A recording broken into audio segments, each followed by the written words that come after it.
नमस्कार दोस्तों। आप सभी को मकर संक्रांति की बहुत सारी बधाइयाँ। मकर संक्रांति, पोंगल और भी बहुत अलग अलग जगह पर अलग अलग नामों से, कहीं लोहड़ी जैसे नामों से मनाया जाता है। उन सबों को मैं इस आज के इस दिन की बहुत बहुत बधाइयाँ। दोस्तों, स्क्रीन पर जो आप धुंधली सी एक तस्वीर देख रहे हैं, इसको गौर से देखिए। कभी ना कभी इससे आपका दो चार हुए होंगे, इससे सामना हुआ ही होगा, अक्सर होता है। और आजकल तो अभी जो दिन है, जो समय है, इसमें तो ये होता ही है। सुनते हैं आज दिल्ली में कुहासा छाया हुआ है। ये कुहासे वाली स्थिति है। ये तस्वीर है, आप देख सकते हैं कि दो कारें हैं, एक या दो बाइक है जो कि पीछे से आ रही है। कुहासे के कारण दिन में भी लाइट जलाकर इनको चलना पड़ रहा है। कुहासे की स्थिति से हम लोग अक्सर दो चार होते हैं। तो आज दोस्तों हम बात करेंगे कोहरा और कुहासा की, कुहासा या कोहरा की। कोहरा और कुहासा, या कुहासा और कोहरा, कुहासा या कोहरा जो कह लीजिए इसको। अब दोनों ही स्थिति में लगभग एक सी स्थिति है दोनों की। तो चलिए आज इसी पर हम लोग बात करते हैं। एक तस्वीर ये भी है, आप इंडिया गेट के आसपास की ये तस्वीर है। आप देख सकते हैं कि क्योंकि देखिए, मैं अक्सर ये दिल्ली की फोटो क्यों दिखा रहा हूँ कि कोहरे और कुहासे को लेकर, कोहरे या कुहासे को लेकर सबसे ज़्यादा जो खबरों में रहने वाला जगह है वो है दिल्ली। यहाँ का कुहासा या कोहरा जो है बहुत ही पॉपुलर है बाकी दिल्ली की चीज़ों की तरह। तो चलिए आज हम बात करते हैं कुहासा या कोहरे की। देखते हैं क्या है ये और कैसे बनता है कोहरा। तो कोहरा क्या है? कोहरा अब होता यह है कि जब आर्द्र हवाएं, या कैसे कहें कि जब नमी युक्त हवाएं हवाएं ठंडी होती है, तब जलवाष्प संघनित होकर जल की सूक्ष्म बूंदें बनाती हैं। और ये कब होता है? जब ये धीरे धीरे ऊपर उठती है। जब और एक चीज़ हमने आपको फिजिकल ज्योग्राफी सीरीज में बताया होगा, बादल या वर्षा वाले में, जब बादल ऊपर उठता है तो एक निश्चित दूरी तय करने पर, जब हवाएं सॉरी बादल नहीं, जब हवा गर्म होकर ऊपर उठती है तो समय एक निश्चित दूरी तय करने के बाद उसमें तापमान में गिरावट देखी जाती है। इसको NLR बोलते हैं, नॉर्म NLR। सॉरी, एक फिर से देखिए, NLR, नॉर्मल लैप्स रेट, जो कि लगभग 32 मीटर या 50 मीटर पर 1 डिग्री सेल्सियस की गिरावट देखी जाती है। इसमें होता है, ये तापमान में गिरावट होता है और तापमान गिरते गिरते वो ड्यू पॉइंट तक पहुंच जाता है, जहां पर कि वाष्प की जो नन्ही बूंदें जो संघनित होकर जलवाष्प का रूप ले लेती है।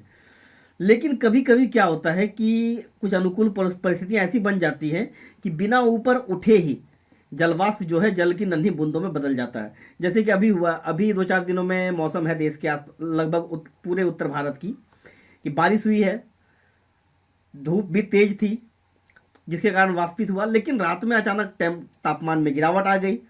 और क्या हुआ कि हवा ऊपर नहीं उठ सकी, हवा अवतलित होकर नीचे गिर गई, नीचे की ओर आने लगी।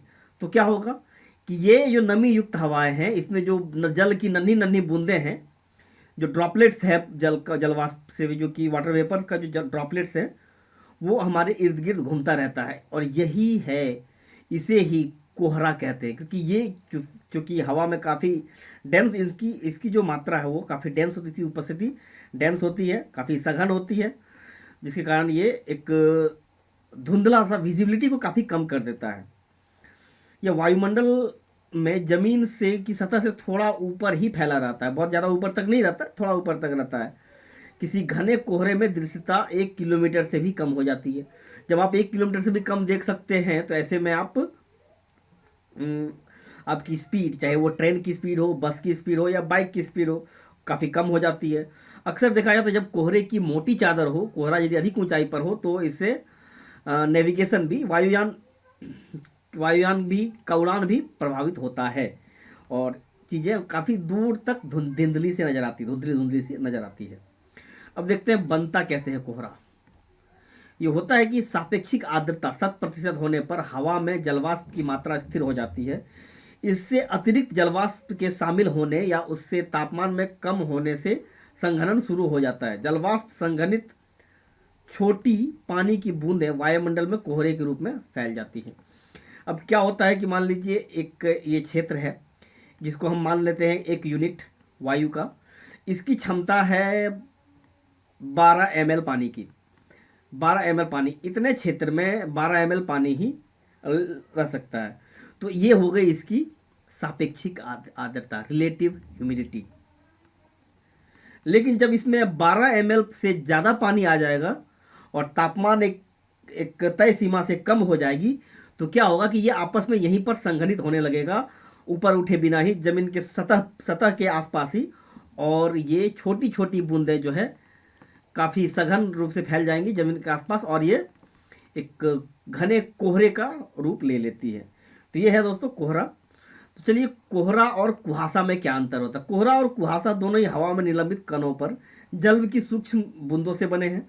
इसमें जल की सूक्ष्म बूंदों के घनत्व के कारण अंतर होता है।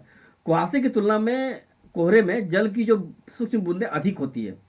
कोहरा जो होता है वो हल्का होता है। कुहासा जब ज़्यादा कोहरा ही जब ज़्यादा सघन हो जाए तो उसको कोहरा बोलते, कुहासा बोलने लगते हैं। कोहरे की परिभाषा के अनुसार कोहरे में दृश्यता सीमा यदि 1000 मीटर यानी 1 किलोमीटर से कम रह जाती है, और यह सीमा, हाँ, कोहरे की परिभाषा के अनुसार कोहरे की दृश्यता सीमा जो है 1000 मीटर या इससे कम हो जाती है। यह सीमा हवाई यातायात व्यवस्था के लिए उचित है, लेकिन आम जनता के लिए, वाहनों के लिए दृश्यता सीमा 200 मीटर की सीमा अधिक महत्वपूर्ण है। दृश्यता 50 मीटर से कम हो जाने पर यातायात संबंधी अवरोध उत्पन्न होते हैं। जब ये 50 मीटर या 200 मीटर की स्थिति पर आ जाए तब इस स्थिति को कुहासा कहते हैं। जब 1000 मीटर तक विजिबिलिटी रहे तो उसको कोहरा बोलते हैं। अब देखते हैं उत्तर भारत में कोहरे की स्थिति। अक्सर देखते हैं कि उत्तर भारत जो है, भारत का जो उत्तरी क्षेत्र है, कोहरे के कारण विवादों में या चर्चा में रहता है। दिल्ली, उत्तरी हरियाणा, दक्षिणी पंजाब, पश्चिमी उत्तर प्रदेश और उत्तरी बिहार देश के सबसे ज़्यादा कोहरा प्रभावित क्षेत्र हैं। इन क्षेत्रों में प्रदूषण, भूप्रयोग के तरीके और कोहरे की आवृत्ति में सीधा संबंध स्पष्ट दिखाई देता है। दिल्ली जैसे शहरी परिवेश में हवा के अंदर भारी मात्रा में प्रदूषक तत्व संघनन के बाद जलवाष्प को कोहरा निर्माण के लिए प्रचुर सतह मुहैया कराते हैं। अब होता यह है कि दिल्ली की यदि बात करें, दिल्ली या फिर अन्य महानगरों की, तो यहाँ पर वायु में काफ़ी ज़्यादा प्रदूषक होते हैं और इसमें एसपीएम भी होती है। एसपीएम जैसे कि सस्पेंडेड पार्टिकुलेट मैटर, इसके बारे में आप हीट आइलैंड वाला जो मेरा एपिसोड है उस पर आप देख सकते हैं। तो इसमें जब जो ये एक सस्पेंडेड पार्टिकुलेट मैटर है, ये बाकी जलवाष्प की जो नन्ही बूंदें उसके लिए सतह का काम करती हैं, और इस सतह से टकराते ही ज़्यादा अन्य आसपास के कणों से ज़्यादा भारी हो जाती है, और फिर वो अपने अंदर अधिक से अधिक छोटी छोटी जो कणिकाएं हैं उसको मिलाने लगती है, और वो फिर एक जो विजिबिलिटी है, जो दृश्यता है, उसको और भी कम कर देती है। वहीं ग्रामीण इलाकों में खेतों की सिंचाई से कोहरे के लिए ज़रूरत से ज़्यादा नमी उपलब्ध कराती है।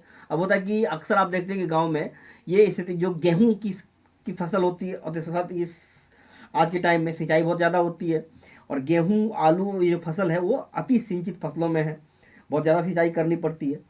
भौगोलिक और मौसमी दशाओं के अलावा इसके इलाके में भारी प्रदूषण कोहरे और धुंध के लिए सहायक होते हैं। एक और चीज़ है कि जब एयर प्रेशर बेल्ट जब शिफ्ट होता है, आप देखते हैं कि जब प्रेशर बेल्ट शिफ्ट होता है, जब लो प्रेशर बेल्ट यहाँ पर है, तो जैसे ही ऊपरी वायुमंडल में लो प्रेशर बेल्ट यहाँ से जब इस क्षेत्र में आएगा और यहाँ पर यदि ज़मीन नम होगी तो वहाँ पर कुहारा बनेगा। जैसे ही हाई प्रेशर, ये प्रेशर बेल्ट का जो शिफ्ट होता है, ये भी इसके लिए बहुत इम्पॉर्टेंट है, बहुत सहायक होता है कोहरे के निर्माण में। अब कोहरे के बाद एक चीज़ आई धुंध। जब कोहरे का धुएं के साथ मिश्रण होता है, दिल्ली में दोस्तों यही होता है, कोहरे के साथ जब धुएं का मिश्रण होता है तो उसे धुंध, स्मॉग कहते हैं। कुआसा या धुंध भी एक तरह का कोहरा ही होता है, बस दृश्यता का अंतर होता है। यदि दृश्यता की सीमा 1 किलोमीटर या इससे कम हो तो उसे कुहासा या धुंध कहते हैं। ये लगभग ये 400 मीटर के आसपास का जो होता है, इसमें 400 मीटर या उसके आसपास का जो विजिबिलिटी होता है, इसमें इसको कुहासा या धुंध कहते हैं इसको।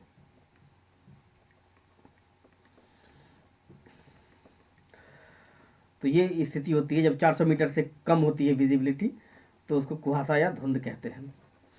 तो ये था दोस्तों आज का एपिसोड। इसमें हम अब एक और चीज़ था, ड्यू पॉइंट। अक्सर मैंने ऊपर बात की थी ड्यू पॉइंट, तापमान की वह अवस्था जिस पर हवा में मौजूद जलवाष्प संतृप्त होकर संघनित होना शुरू करती है। हवा में जलवाष्प की कुछ मात्रा मौजूद रहती है, जैसे आर्द्रता ऐसे वो तापमान जबकि वो संघनित होने लगती है उसको ड्यू पॉइंट कहते हैं। अब जैसे जानते हैं कि हवा में जलवाष्प की मात्रा रहती है, वो एक मात्रा ताप एक निश्चित ताप पर वायु दाब ताप और दाब पर आकर वो अ, संघनित होने लगती है। और ये तापमान अक्सर वायु दाब पर भी निर्भर करता है। एक निश्चित वायु दाब और ताप पर हवा में मौजूद जलवाष्प की मात्रा निर्धारित होती है इससे। ये था आज का हमारा एपिसोड, और इसमें कुछ और भी प्रभाव है, अन्य प्रभाव ड्यू पॉइंट्स है। अब हम इसके कुछ अन्य प्रभाव पर भी चर्चा करते हैं। केवल आर्द्रता, ताप और दाब ही कोहरे के निर्माण के लिए सहायक नहीं है, तो इसके अलावा और क्या क्या चीज़ें हैं। जैसा कि हम जानते हैं कि गैस को द्रव में बदलने के लिए पानी को गैस रहित सतह की ज़रूरत होती है। वो सतह आपका एसपीएम पूरा, उसकी कमी एसपीएम पूरा कर देती है, और यह सतह उसको मिलती है पानी की एक, हाँ वही पानी की कणिका या फिर जो जलवाष्प कण है वो, या फिर एसपीएम। इन सूक्ष्म हिस्सों के संग्रह न्यूक्लियाई या क्लाउड सीड कहते हैं। ये इन सूक्ष्म हिस्सों के संघनन न्यूक्लियाई या क्लाउड सीड कहते हैं। धूल, मिट्टी, एरोसोल तथा तमाम प्रदूषक तत्व मिलकर न्यूक्लियाई या क्लाउड सीड का निर्माण करते हैं। यदि वायुमंडल में सूक्ष्म कण कण बड़ी संख्या में मौजूद होते हैं तो सापेक्षिक आर्द्रता 100% से कम होने के बावजूद जलवाष्प संघनन शुरू हो जाता है। और ऐसे में यदि यदि ये संघनन यदि एक क्षोभ मंडल की ऊपरी सीमा पर हो तो बरसात होगी, और यदि ये धरातल से के आसपास हो तो वो कोहरे का रूप लेगा। तो दोस्तों ये था आज का हमारा कोहरे वाला एपिसोड।